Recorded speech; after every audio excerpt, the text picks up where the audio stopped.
Karena kata orang tua lagi, kalau kamu berikan anakmu di dalam tempat tidur, tidurnya di dalam ketiak kamu, maka anak ini tidak akan pernah menjadi orang. Kata orang tua saya. Nggak pernah jadi orang. Gitu Nggak pernah jadi orang. Jadi dalam arti itu sukses gitu. Sukses. Karena dia laki-laki, ketika dia sudah dewasa dia harus pergi.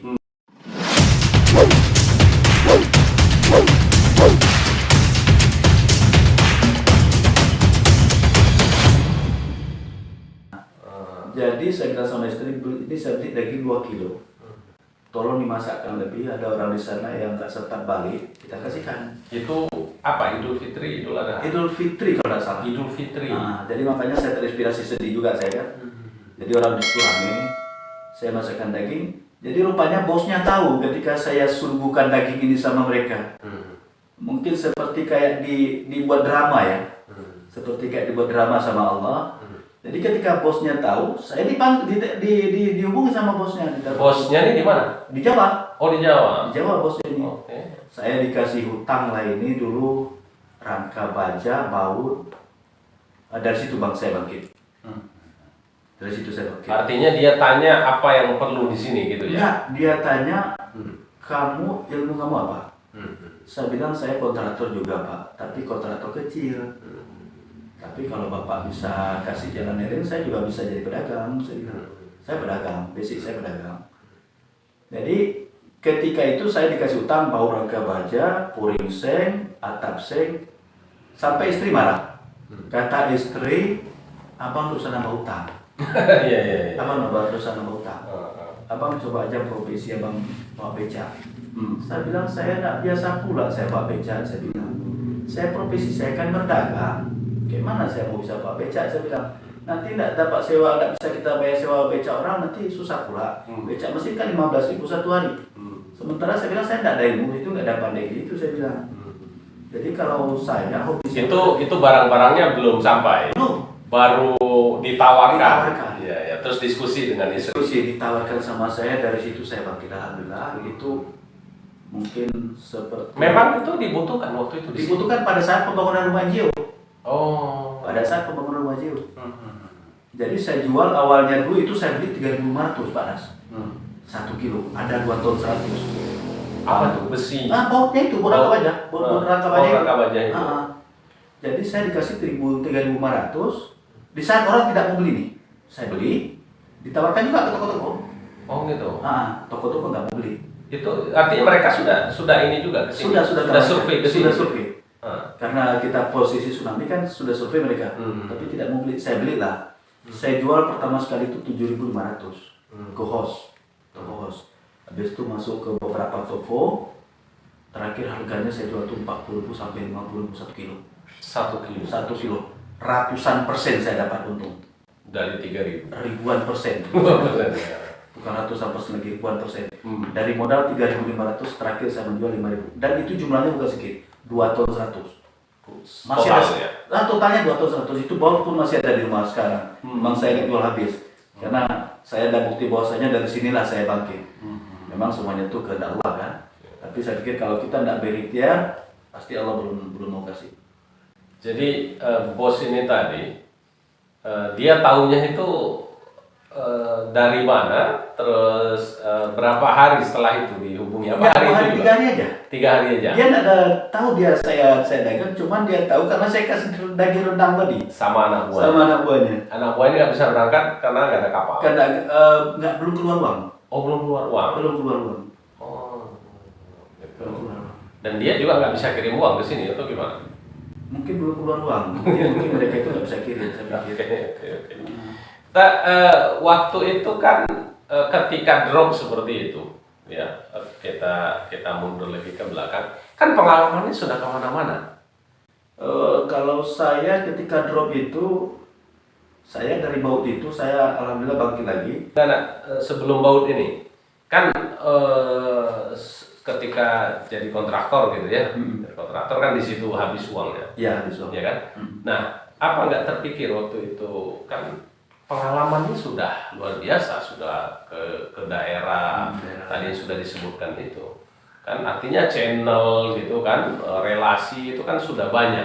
Yeah. Nah, waktu itu kenapa nggak dihubungi lagi, ditawarkan lagi dan sebagainya? apa yang kemudian terbayang gitu? Karena kita sudah rubah profesi, Pak Nas. Oh, sudah rubah profesi Sudah tadi. rubah profesi. Ketika kita sudah rubah profesi dan orang pasti mungkin agak berat untuk kita berhubungan sama kita kembali karena kita sudah rubah profesi. Sudah lama gitu ya. Oh, oke. Nah, setelah 2000 berapa dari 2006 ya 2009 jualan itu, dan berikutnya apa langkah? Di 2009 itu saya awal tadi ke Jakarta tadi, ketika saya lihat manusia di Jakarta itu banyak. 2009 2010 bulan 3 kalau nggak salah atau April, saya berangkat lagi ke Jakarta. Saya sisir dari Cilegon, Banten, Purwakarta, Jakarta sampai di Pasuruan, sampai di Malang. Apa yang disisir itu? Saya karena kan saya tahu, saya dengar informasi Jawa ini butuhnya cengkeh. Oh, cengkeh. Iya, oke. Jadi saya sisir. Saya sisir mulai dari Jakarta, Cilegon, Purwakarta. Itu dengan siapa? Sendiri. Itu siapa yang ditemui di sana? Nggak ada. Jadi jalan aja. Terus saya tanya beberapa kota berhenti, saya cari informasi. Saya nginap di warung-warung, nanti minum di apa? Sendiri ya? Nggak bawa istri lagi? Enggak. Iya. Karena ini urusan bisnis, urusan cari makan kan. Iya. Jadi ketika saya 15 hari itu, habis uang saya mungkin ada 10 atau 12 juta. Pulang saya kemari tidak membawa hasil. Tidak berhasil, nol. Tapi kan waktu itu bisnis supplier barang bangunan tadi kan masih jalan nggak? Oh, sekarang. Ini kan awal tadi perjalanan ke Jawa nih. Di 2010 9 tadi perjalanan kedua sudah dapat, saya bayangannya 50%. Kali ketiga saya sudah dapat 75%. Karena saya pernah baca satu peribahasa dari buku Eropa, titik sukses itu 20 sampai 40 itu 100%. Apa itu? 20 tahun sampai 30 tahun itu 100%. Karena di situ sudah gabung EQ, RQ, EQ. EQ ini agama, EQ intelligent quotient, RQ religious quotient, EQ emotional quotient, tingkat kemampuan. Jadi di situ sudah gabung 20 sampai 30 tahun itu saya sudah pegang itu. Sejak SMP itu, karena saya baca itu tadi buku, saya sudah pegang. Pasti 20 sampai 30 tahun itu saya kuat nih. Saya bisa. Jadi ketika 20 sampai 30 tahun saya gagal, saya coba di 30 sampai 40. Masih ada, saya itu 30 sampai 40 tahun, berarti sisa sukses itu 75%. Saya target 30 sampai 40 tahun harus sukses. Harus sukses. Sekarang sudah berapa umurnya? 50 lah. 50 tahun. 50 tahun. Jadi ketika saya ke Jawa itu 3 kali saya ke Jawa, alhamdulillah membuahkan hasil. Cengkeh, rokok. Jadi memang kata orang kerja tuh tidak mengkhianati hasil mungkin. Kerja keras itu tidak membohongi hasil. Tidak membohongi hasil. Jadi benar juga peribahasa orang. Saya pegang sekali itu.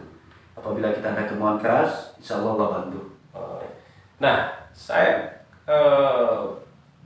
kalau pernah lihat dari jauh itu kan bisnisnya juga macam-macam ini. Yeah. Dulu sempat lama di ikan gitu ya. Ya, di ikan, gurita.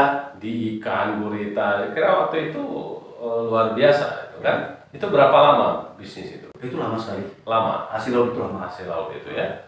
Terus sekarang masih itu? Sekarang bukan tidak ada dikerjakan, nggak ada yang bisa diamanahkan. Nggak ada. Kenapa tidak diteruskan kalau itu prospek? Karena saya lihat ada prospek yang lebih bagus. Oh, lebih bagus lagi. Ada yang prospek lebih itu bagus. Kemudian kan ke bahan pertanian ya. Cengkeh, terus pala gitu kan? Ya. Emang itu lebih menguntungkan dibandingkan dengan tadi gurita? Lebih kecil resiko. Oh, resikonya. Kalau di sana resikonya lebih besar. Ketika kapal nggak ada bisa kopra gitu kan. Nah, kalau sekarang bisnisnya yang apa saja nih yang digeluti sekarang ini? Kalau sekarang saya jual sembako, toko kita kan dekat Muhammadiyah. Kebetulan kita buka toko itu baru sekitar 5 bulan. Baru 5 bulan. Oh ya, terbaru ya? Iya. Jadi saya berpikir apabila mereka sudah kerjakan, kita tidak perlu kerjakan. Artinya kalau sudah ada yang jual gitu ya? Sudah ada jual rokok di sebelah. Kalau kita tidak bisa berkompetisi dengan mereka, kita tidak usah jual rokok. Usah jual. Orang sebelah sudah jual aqua, kalau kita tidak bisa berkompetisi dengan mereka, kita tidak bisa jual aqua. Kalau kita bisa berkompetisi dengan mereka, silakan bermain. Ya, itu prinsipnya Pak Aim. Gitu Satu. ya. Yang kedua, untuk mendapatkan duit, saya pikir saya teringat beberapa toko-toko lama dulu. Apabila mereka sudah kerjakan, kita ikut kerjakan, maka hasilnya kita sama mereka, mungkin kita pemain baru ini di bawah mereka. Tapi apabila seseorang melakukan pekerjaan yang belum masyarakat kerjakan atau belum orang lain kerjakan, maka hasilnya lebih baik bagi kita. Lebih baik gitu ya. Ya, artinya ya tentu kan lebih terkumpul gitu ya. Kalau di sana kan terbagi gitu ya dengan barang yang sama gitu ya. Tapi yang diperlukan itu kan berarti kejelian melihat pasar itu tadi ya. Kejelian melihat alam. Melihat ya alam. Kalau saya silakan pasar. Pasar gitu ya. Nah, selain toko apa ya? Kita masukkan juga barang dari Medan, tapi tidak begitu banyak. Kita banyak masukkan barang kan sekarang dari Jakarta. Dari Jakarta. Jadi kita dari Jakarta itu kita pakai dari Jakarta itu pakai kapal Meratus. Kapal Meratus. Kontainer Meratus. Oh, oke. Ada memang kontainer besar-besar. Yang PTS itu ya, PTS ya. Jadi kita gunakan itu dari situ ke Padang. Padang barang kita transit ke Sinabang. Transit Padang baru kita bawa Sinabang. Sebenarnya dari Jawa itu jujur sangat banyak peluang. Sangat banyak. Karena kenapa? Saya selalu belajar pada alam. Saya belajar selalu pada sikon, pada keadaan, pada kejadian. Jadi saya anggap di Jawa itu mereka betul-betul punya ilmu. Kenapa saya bilang punya ilmu? Mereka saya lihat di Sidoarjo itu aja, mereka dari ikan-ikan atau dari tepung-tepung biasa, mereka bisa mengolah menjadikan pakan ternak, atau mereka membuat yang kalau sekarang kan sudah ada desain tuh buat kotak, buat dus, buat pak, buat kemasan. Sebenarnya kita juga bisa belajar dari situ, nggak susah. Tapi mampu nggak kita mencari marketnya? Yang pertama ini kan sebenarnya market. Tapi memasarkan market ini, yang pertama sekali kita memasarkan market ini, kita buat rasa dan desain kardus itu, desain buku harus lebih bagus. Artinya kita bisa berkompetisi dengan brand-brand besar. Karena memang packaging itu menentukan. Packaging itu menentukan. Ya, packaging itu menentukan. Ya, barangnya isinya bisa sama, tapi kalau packagingnya beda-beda, juga harganya beda gitu. Dunia packaging ini menarik gitu. Baik. Saya pernah lihat Pak Aim juga menjadi distributor semen gitu. Yeah. Itu gimana ceritanya bisa kan? Bagi saya itu menjadi distributor semen itu butuh uang besar gitu. Ya, karena juga masuknya harus per kapal gitu kan. Itu gimana ceritanya bisa? Jadi dulu saya awalnya main semen ini, saya coba dulu beli 1.000 sak. 1.000 sak. Coba Pak Samsul. Oh, okay. Saya coba jual ke kontraktor. Saya kontraktor. Karena kontraktor biasanya kadang-kadang ketika dia butuh harga sedikit bagus. Iya. Nah, jadi pasar saya ke kontraktor, saya coba 1.000 sak sama saudara Bir, untung. Saya beli lagi 5.000 sak. Dari 1.000 saya beli 5.000 sak. 2.000 sak dulu. 2.000 sak. Oke. Ternyata untung. Setelah sekian ribu sak saya coba, 2 kali 3 kali saya beli dari pemain semen Padang. Saya ajak Pak Riyaudin. Saya bilang mau main semen, kita join. Boleh katanya. Modal 50-50, boleh. Kebetulan saya sedikit kurang modal waktu itu. Karena saya ada juga sedikit usaha di cengkeh kan, jadi nggak bisa saya fokus di semen. Karena cengkeh saya juga udah jelas untungnya. Jadi saya ajak Pak Riyaudin main semen Padang. Main semen Padang, kami waktu kapal pertama itu, ya bagus lah untungnya. Bagus untung. Waktu kapal kedua kami hancur. Untung yang pertama itu balah tidak cukup untuk menutupi kehancuran kapal kedua. Kenapa? Kompetitor Saat itu memang berat, kompetitor berat. Oh, ini bukan kendala pengiriman gitu ya, bukan ya, tapi seperti pasar gitu Ya, ya. pasar. Kompetisi Kompetisi ini berat. Kompetitor ini dijatuhkannya harga. Oh iya, ya biasalah permainan. Biasa permainan dijatuhkannya gitu harga. Ya. Kami hancur.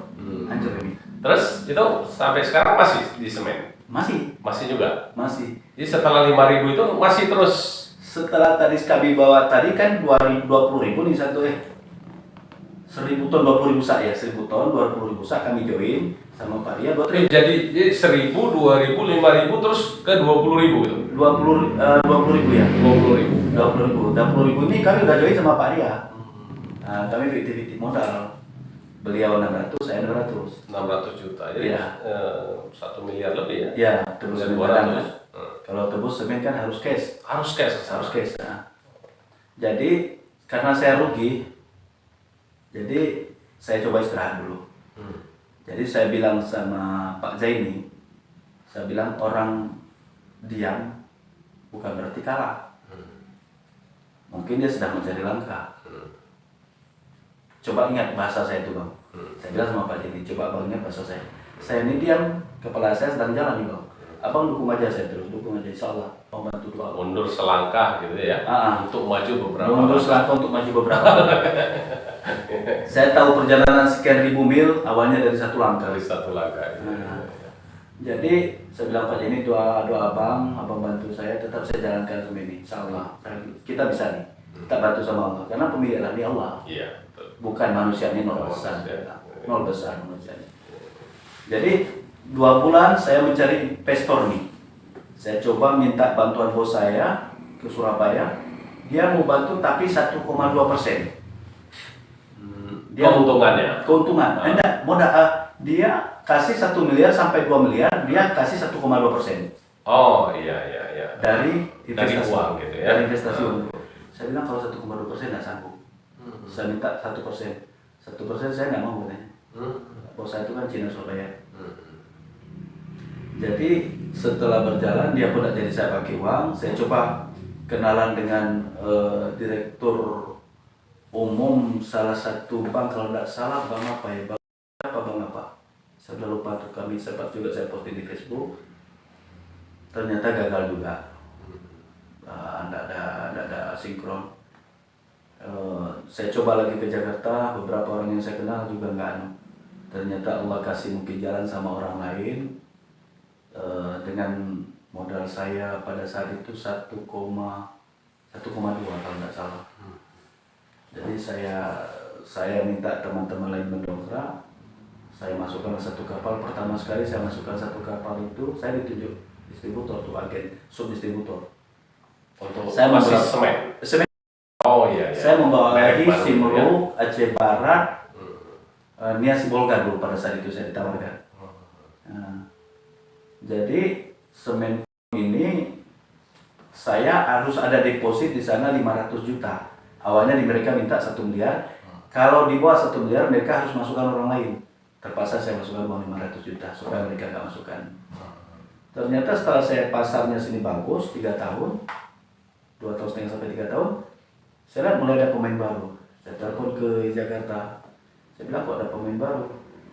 Kita bisa lebih kuat pasarnya Pak kalau kita tambah pemain. Saya bilang harusnya kalau Bapak tambah pemain malah penjualan kau nanti nggak ada. Saya bisa main semen yang lain. Insya Allah saya tahu juga semen yang lain.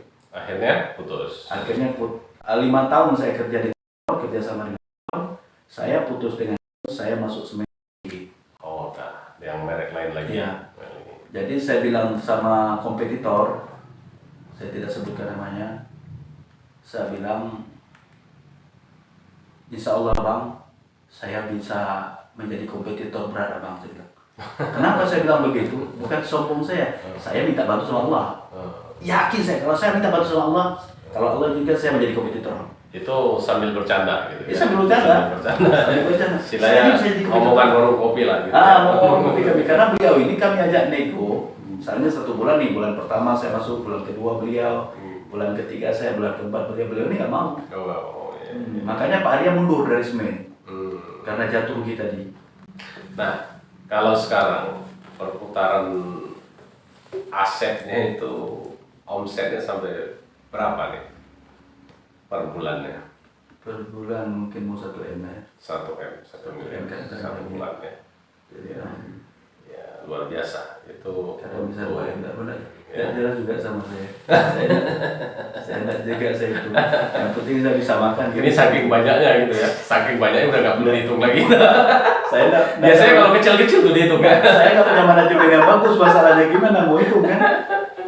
Ya, ngakunya nggak punya manajemen yang bagus tapi bisa sampai seperti ini itu.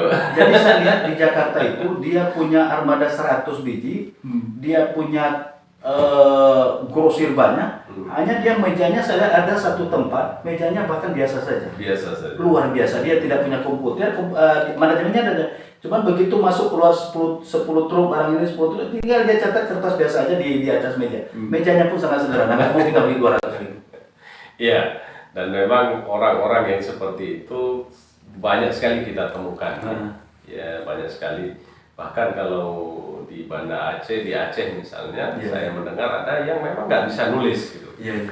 Yang nggak bisa nulis baca gitu kan. Berarti kan sekolahnya tuh mungkin nggak tamat berarti SD gitu kan. Tapi luar biasa dibandingkan dengan yang sarjana S1, S2, S3. Luar biasa. Ya. Nah, baik. Ya. Selain tadi prinsip-prinsip yang sudah disebutkan, apa prinsip lain sebetulnya? Ada prinsip yang lain yang Pak Aim pegang ini dalam berbisnis. Jadi prinsip saya, setiap apa yang kita kerjakan itu insya Allah berhasil. Yang penting Yakin gitu. Yakin. Yang pertama sekali ini anak-anak muda nih. Yang pertama sekali kita tanam kemauan. Kita tanam dari yang dalam hati kita kemauan. Ketika kita bisa menanam kemauan, maka kita mau melangkah. Apapun resiko, kita siap. Ketika kita sudah melangkah, tanamkan kejujuran. Ya, tanamkan kemauan, terus punya kejujuran. Tanamkan mana? Kemauan tadi amanah, jujur. Jadi ketika kita sudah amanah, insya Allah semuanya berjalan. Insya Allah. Luar biasa. 3. Yang selanjutnya, ini saya mengingat pribadi saya.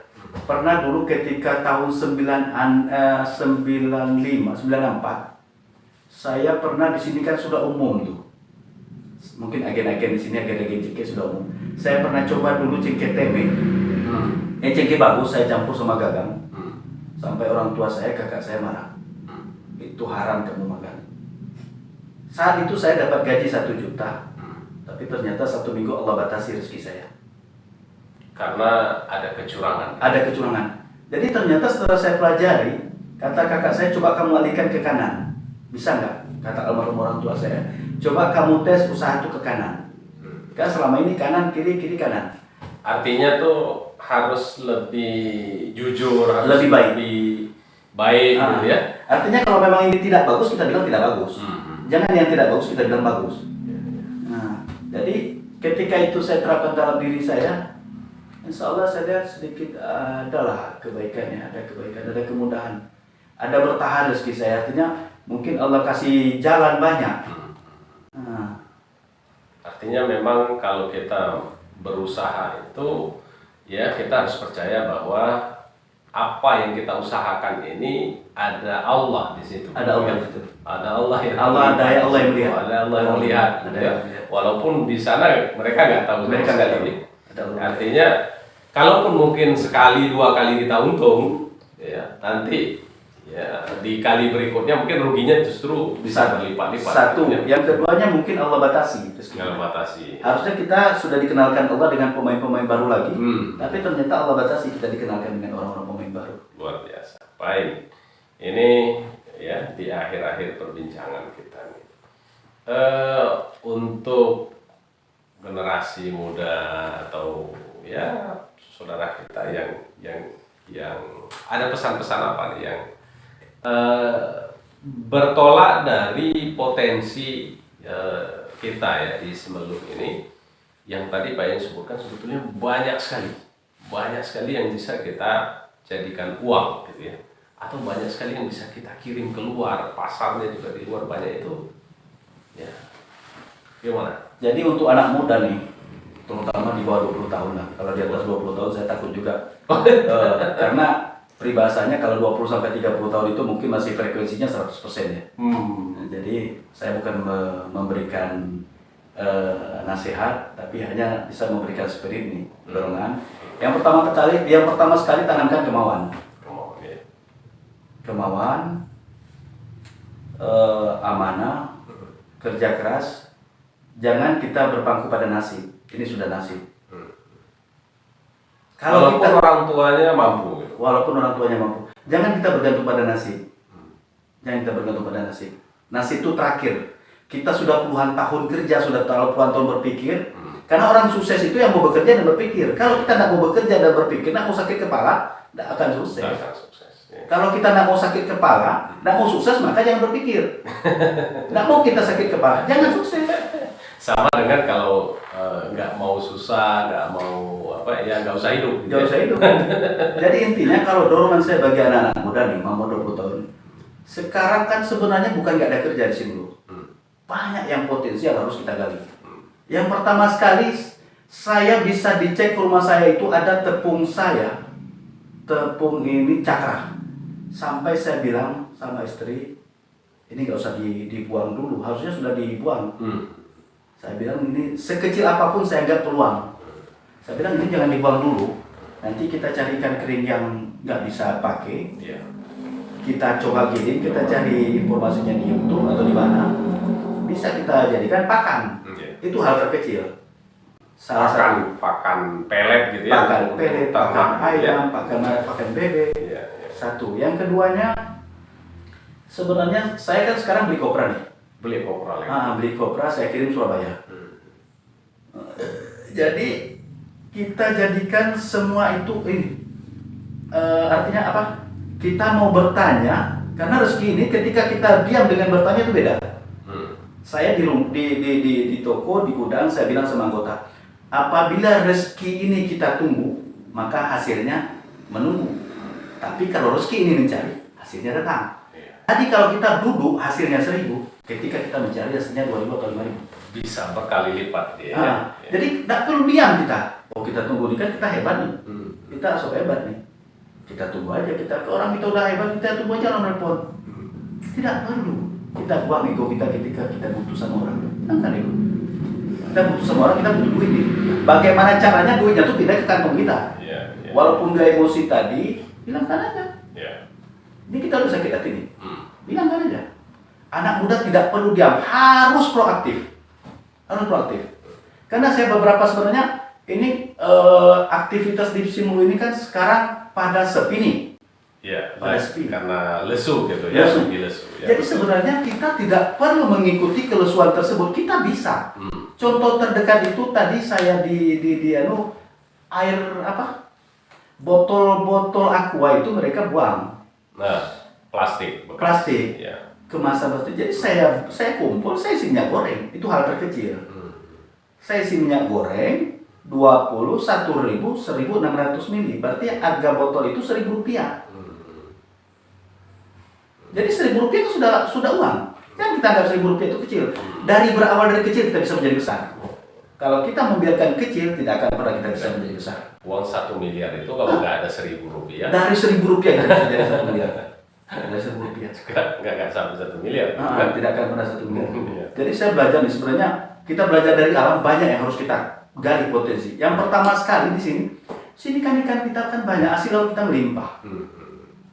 Hal terkecil tuh, kita coba ikan kering tuh kita jemur bagus, kita salai, kita buat packingnya yang bagus, kita buat iklan baik di Facebook, baik di Instagram, di YouTube, media sosial. Bila perlu kita cari pasar-pasar di luar daerah. Karena kenapa? Kata ahli katanya di Jepang itu 40 aplikasi online mereka sudah maju. Tapi di Indonesia hanya beberapa aplikasi. Makanya kita tidak bisa maju. Itu untuk aplikasi apa? Untuk dalam hal bisnis. Dalam hal bisnis. Jadi mereka itu betul-betul menggunakan ilmu kita. Ada ilmu pun kita di YouTube, kita masih belum ini ya. Masih belum seperti mereka. Kalau memang kita mau main game ya silakan aja, tapi kan harus kita batasi kan. Kan kita diberi waktu nih Pak Ras sama 24 jam. 24 jam. Tidak ada yang berlebih atau berkurang 1 menit. Sandiaga Uno orang hebat tidak 25 jam dikasih. Iya.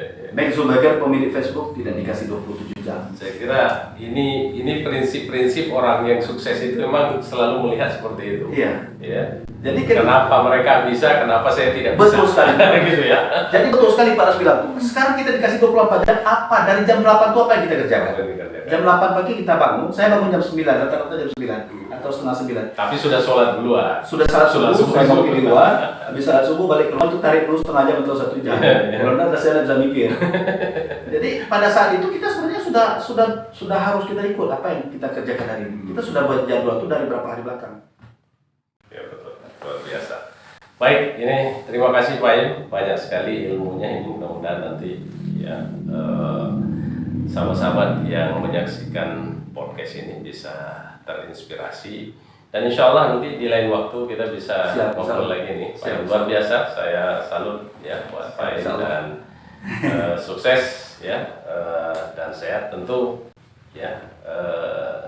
Beliau ini juga orang yang tadi sudah luar biasa menceritakan ya dari sekian banyak pengalaman beliau ya, dan ini masih sedikit ini ya, masih sedikit yang bisa disampaikan dalam waktu lebih kurang ya 1 jam ini. Dan beliau adalah orang yang juga dekat dengan masjid. Tadi beberapa ya terlihat bagaimana beliau mengingatkan kita untuk ya selain punya keberanian, punya kemauan ya, lalu kemudian juga jujur amanah. Ini kan jujur amanah ini tidak akan bisa dalam arti yang sebenarnya kecuali karena ada tuntunan agama ya. Dan dengan tuntunan agama lah baru benar kita jujur ya, bukan karena versinya manusia gitu kan, tapi karena memang tuntunan agama. Dan kesuksesan tanpa dengan ibadah ya, maka sesungguhnya itu seluruhnya juga akan menjadi debu ya. Dan beliau orang yang luar biasa, punya prinsip ya, dengan segala macam ya kesibukan versi bisnis dan sebagainya, tapi beliau juga orang yang konsisten dengan ibadahnya, dengan kewajibannya sebagai seorang muslim. Nah, ini yang luar biasa. Sementara juga saya lihat beliau berteman dengan semua orang, bukan hanya dengan sesama muslim, tapi juga dengan non muslim, dengan berbagai suku. Itu ya hal yang sebagian kecil yang bisa kita dapatkan untuk malam ini. Terima kasih Pak Im ya. Sebagai tambahan ya, kita bekerja dunia akhirat tidak pernah ikut ya, tapi ketika kita kerja akhirat, insya Allah dunia bisa terbantu. Super sekali. Terima kasih ya. Assalamualaikum warahmatullahi wabarakatuh. Sampai ketemu di podcast.